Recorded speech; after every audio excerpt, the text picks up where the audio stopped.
Ya, selamat siang Bapak dosen dan teman-teman. Ini video presentasi kami tentang tugas kami tentang anatomi fisiologi sistem integumen.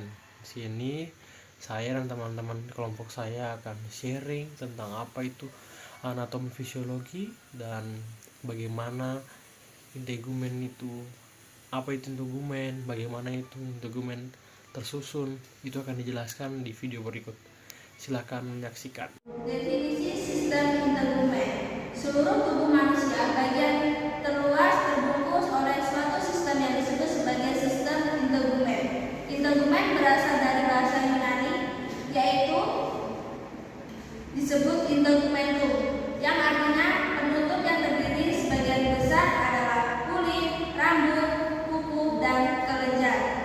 Sistem integumen adalah sistem organ yang paling luas. Sistem ini terdiri atas kulit dan aksesorisnya, termasuk kuku, rambut, kelenjar, atau bisa disebut dengan keringat dan sebaceous, dan reseptor saraf khusus untuk stimulasi perubahan internal atau lingkungan eksternal.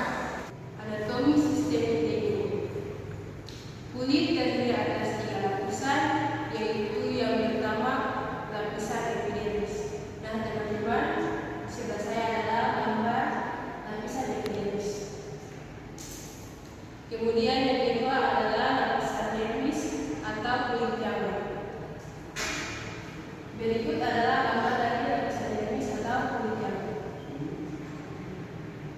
Yang ketiga adalah hipodermis. Berikut adalah slide yang ditampilkan adalah lapisan hipodermis. Ya, teman-teman sudah dijelaskan bahwa kulit memiliki 3 lapisan terluar. Yang pertama epidermis atau kulit ari. Epidermis yang kita sebut sebagai kulit luar. Epidermis juga merupakan lapisan teratas pada kulit manusia dan memiliki tebal yang berbeda-beda. Untuk kulit tebal mulai dari 400 sampai 600 mikrometer, dan untuk kulit tipis mulai dari 75 sampai 150 mikrometer. Selain sel-sel epidel, epidermis juga tersusun atas lapisan dari melansin, sel Langerhans, sel Merkel, keratinosit. Untuk melanosit sendiri yaitu sel yang menghasilkan melanin melalui proses melagonesis, melanosit atau sel pigmen. Dan sel Langerhans yaitu sel yang merupakan mikrofag, turunan sum-sum tulang yang merangsang sel limfofit, mengikat, mengolah, dan merepresentasikan antigen kepada sel limfoid. Untuk sel makro sendiri yaitu sel yang berfungsi sebagai makrosopter, sensoris, dan berhubungan fungsi dengan sistem mitokondria atau nukleus, dan keratinosit yang secara bersusun dari lapisan yang paling luar hingga paling dalam sebagai berikut. Melanjutkan pembahasan yang tadi, stratum corneum atau lapisan tanduk terdiri atas 15 sampai 20 lapisan gepeng tanpa inti dengan sitoplasma yang dipenuhi keratin. Kemudian stratum lucidum tidak jelas terlihat dan bila terlihat berupa lapisan tipis yang homogen, terendemi inti dan batas sel tak terlihat. Stratum lucidum terdiri dari protein elegen. Kemudian stratum granulosum atau lapisan keratohiali terdiri atas 2 sampai 4 lapis sel poligonal gepeng yang sitoplasmanya berisikan granul keratohiali. Kemudian stratum spinosum atau stratum malpighi dan 3 sel layer tersusun dari beberapa lapis sel di atas stratum basela. Sel pada lapisan ini berbentuk polyhedris dengan inti bulat atau lonjong. Yang terakhir, stratum basal atau gremimatikum merupakan lapisan paling bawah pada epidermis atau berbatasan dengan dermis, tersusun dari selapis sel-sel pigmen basal berbentuk silindris dan dalam sitoplasmanya terdapat membran.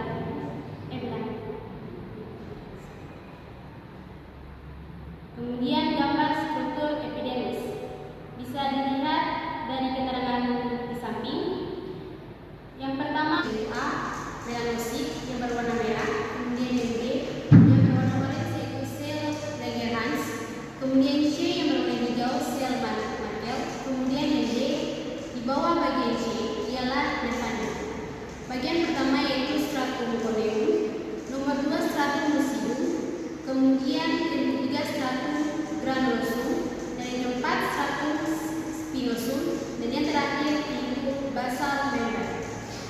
Oke guys, jadi kulit memiliki 3 lapisan. Yang pertama itu epidermis, epidermis yang sudah dijelaskan oleh guru saya sebelumnya, dan yang kedua itu dermis atau kulit jangan atau kulit. Jadi teman-teman, dermis merupakan lapisan yang memiliki ketebalan 4 kali lipat dari lapisan epidermis, atau kira-kira 0,25 sampai 2,55 mm ketebalannya, tersusun dari jaringan pembunuh dan penyokong lapisan epidermis dan pengikatannya pada lapisan dalam hipodermis. Oke, dan yang terakhir itu sebutan hipodermis. Jadi jaringan sebutan atau hipodermis merupakan lapisan kulit yang paling dalam. Lapisan ini terutama berupa jaringan adiposa yang memberikan bantaran antara lapisan kulit dan struktur internal seperti otot dan tulang. Jadi banyak mengandung pembuluh darah, pembuluh limfe, dan yang juga terdapat di bulu wajah, perlengan, dan terasa dari kulit rambut. Fisiologi sistem integumen. Kulit memiliki banyak fungsi yang berguna dalam menjaga hemostasis tubuh. Fungsi-fungsi tersebut dapat dibedakan menjadi fungsi proteksi, absorpsi, ekskresi, persepsi, pengaturan suhu tubuh, dan pembentukan vitamin D. Saya akan menjelaskan tentang fungsi proteksi. Kulit menyediakan proteksi terhadap tubuh dalam berbagai cara, yaitu 1. Keratin melindungi tubuh dari mikroba, abrasi, panas, dan zat kimia. 2. Lipid yang dilepaskan mencegah evaporasi air dari bentukan tubuh dan dehidrasi. Selain itu juga mencegah masuknya air dari lingkungan luar tubuh melalui kulit.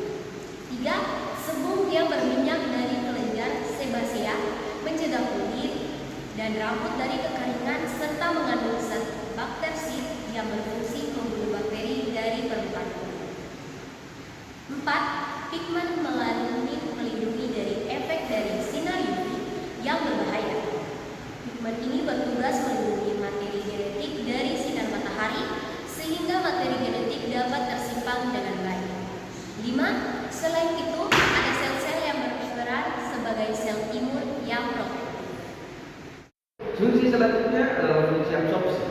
Kulit tidak bisa menyerap air, tapi bisa menyerap material larut itu seperti vitamin A, D, E, dan K, obat-obatan tertentu, oksigen, dan karbon dioksida. Fungsi selanjutnya fungsi ekspresi. Kulit juga berfungsi dalam ekspresi dengan perantaraan dua kelenjar ekspresinya, yaitu kelenjar sebasea dan kelenjar keringat. Selanjutnya fungsi persepsi. Kulit mengandung ujung-ujung saraf sensorik, epidermis, dan subkutis. Fungsi selanjutnya fungsi pengaturan dan suhu tubuh atau termoregulasi.